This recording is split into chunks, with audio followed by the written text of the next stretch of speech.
Aspek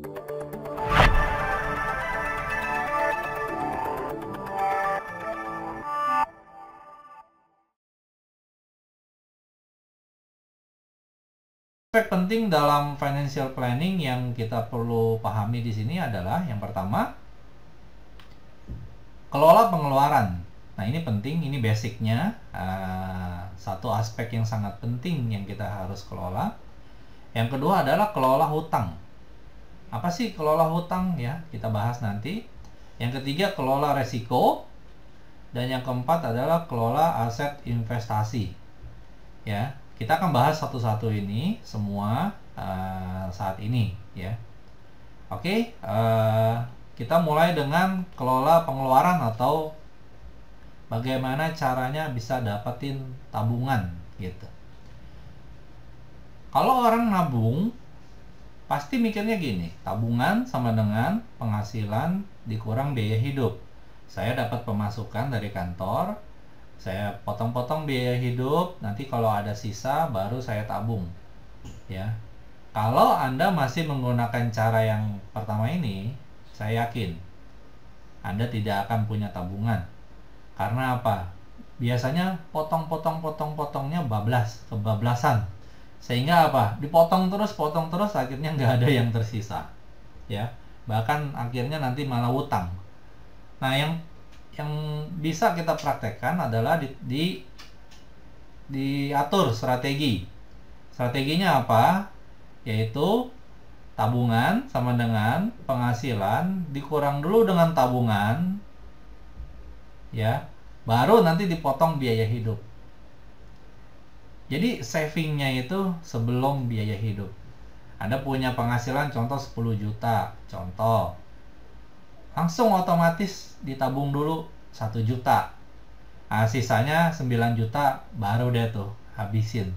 Syukur-syukur kalau nggak habis. Tapi kalau habis pun nggak apa-apa. Ya, karena itu kan buat biaya hidup Anda juga. Ya, tapi yang pasti Anda sudah punya 1 juta di tabungan. Selanjutnya, more saving sama dengan more spending power. Semakin Anda punya banyak tabungan, Anda punya power untuk spending yang lebih besar. Entah itu lebih besar atau lebih lama. Ya, Anda mau yang lebih besar atau mau yang lebih lama atau mau yang dua-duanya. Ya. Contohnya gini. Dengan Anda punya tabungan yang banyak, Anda punya spending power lebih besar. Contoh, Anda bisa beli motor cash. Berapa motor harga? 20 juta, 30 juta. Oke, saya beli cash. Sementara orang lain harus kredit. Dengan uang yang banyak, Anda bisa beli rumah cash. Ya, berapa harga rumahnya? Misalnya 400 juta. Oke, saya bayar cash. Cash, misalnya cash bertahap yang 30 hari lunas. Ya, dan contoh-contoh lainnya. Terus spending power yang lebih lama apa? Tadi, misalnya Anda pensiun di umur 55. Uang Anda ini cukup banyak untuk Anda habisin ya dengan pemakaian yang wajar. Ya, itu cukup sampai misalnya umur 90 atau sampai umur 100 ya. Alangkah hebatnya ya. Jadi more saving itu bisa bikin more spending power, entah itu lebih besar atau lebih lama. Terus saving sama dengan profit di perusahaan. Nah, di tahap awal tadi kan saya ada singgung sedikit. Bagi teman-teman yang bekerja di bidang accounting, financial ya, Anda tiap hari hitung duit. Anda tiap hari kelola uang, tapi uang perusahaan ya. Dan satu perusahaan sangat ingin punya profit.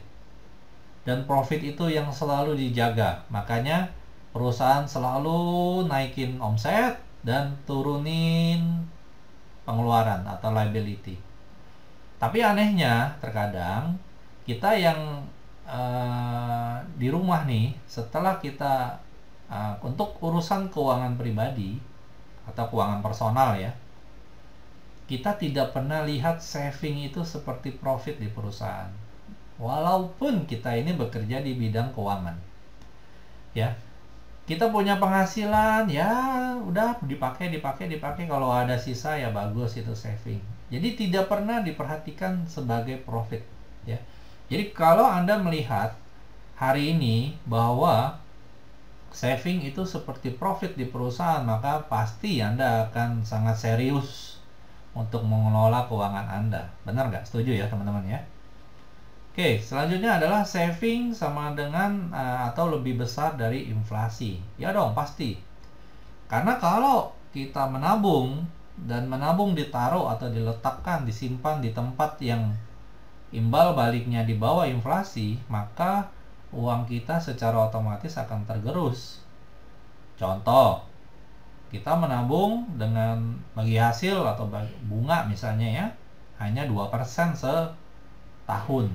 Sementara inflasi itu berkisar di 7-8%, maka ada minus 5% di situ. Dan 5% itu kan berarti mengurangi uang pokok Anda.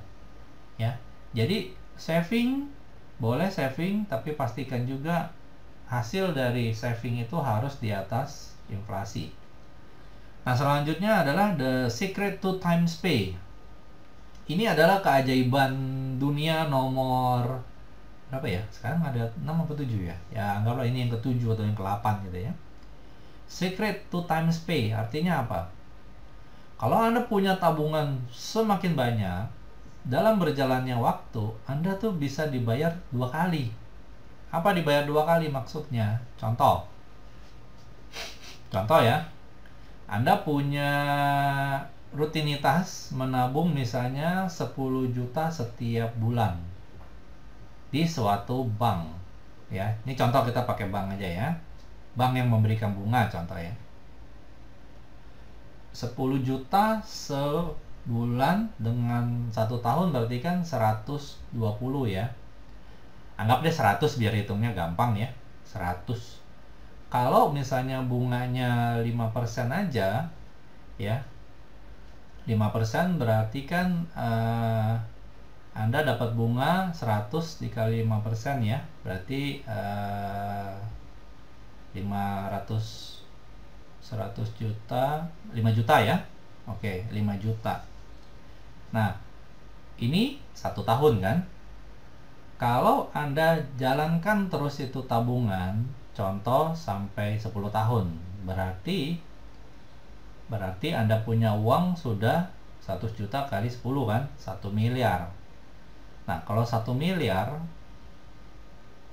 dikali 5% sama dengan 50 juta setahun.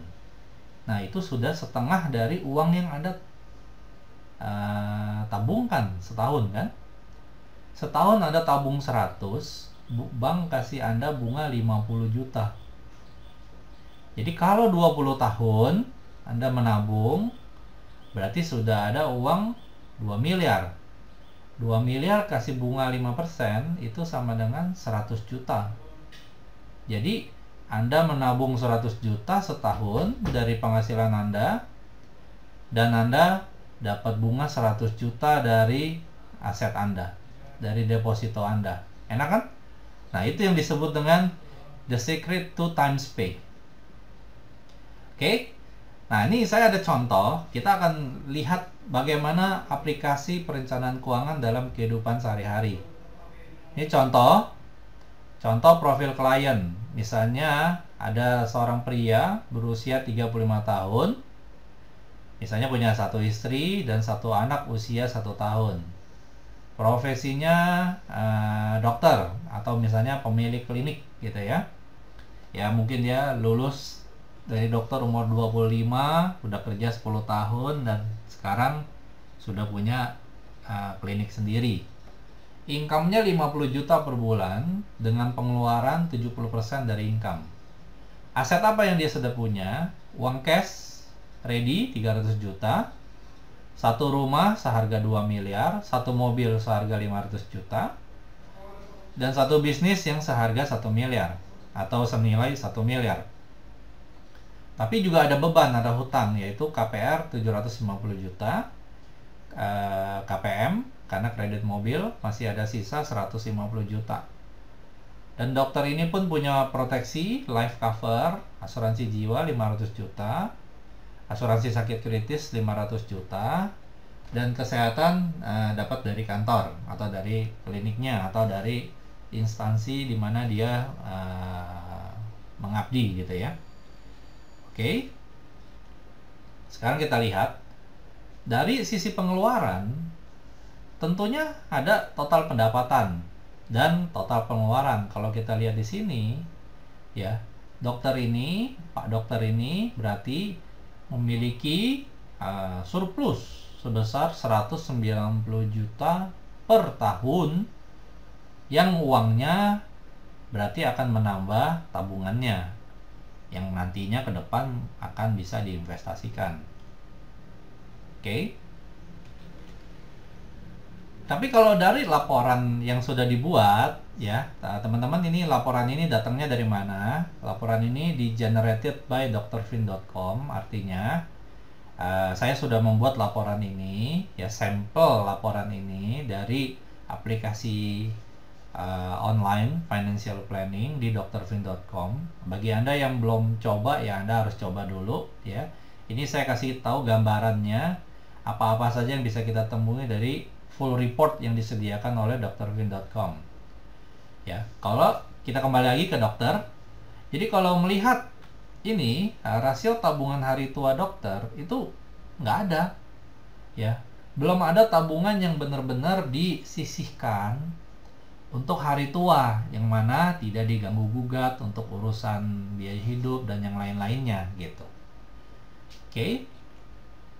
Jadi kalau yang namanya tabungan ya, ada satu quote bagus nih, menyisihkan bukan menyisakan. Selama masih pakai konsep menabung jika ada sisa, sampai kapanpun kamu nggak akan pernah berhasil menabung. Ya karena itu yang tadi saya bilang, dapat pemasukan lalu dipotong kalau ada sisa ditabung, tapi yang kenyataannya adalah dipotong-potongnya kepanjangan, sehingga apa, akhirnya zero balance, bahkan kadang minus balance ya. Oke.